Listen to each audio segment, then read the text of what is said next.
those who aim higher, those who set higher targets do better. If you don't have the crazy thought go through your head, oh, maybe I'm aiming too high, or that's a little too crazy, or they might say no, you're not aiming high enough. That's usually a good sign when you're like uncomfortable with it, that's where you should be aiming.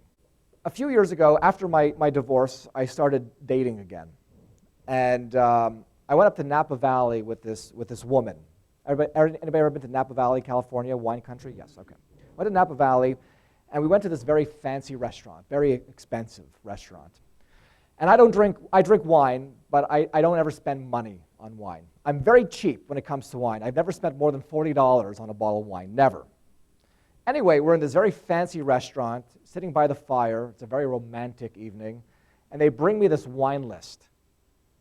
And I'd never seen a wine list like this in my lifetime. It was like, it took 2 hands to hold like this. It was leather bound. There must have been 200 pages in it.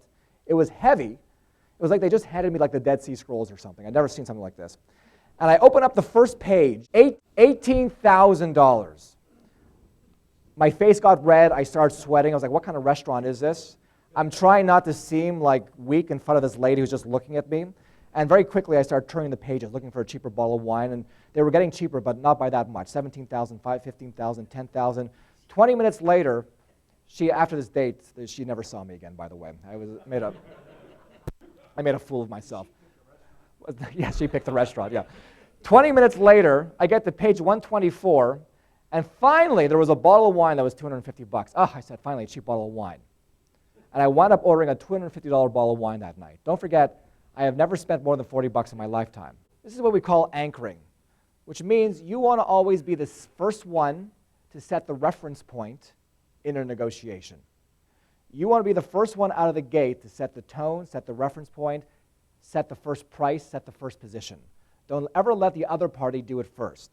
And this works in all negotiations. I've got a 5-year-old son who always wants to stay up past his bedtime to watch TV.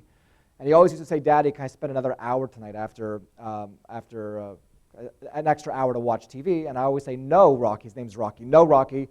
30 minutes. That's it. And for months this happened until one day I said, Jesus, I got to just anchor this kid. I got to use my own tactics on him.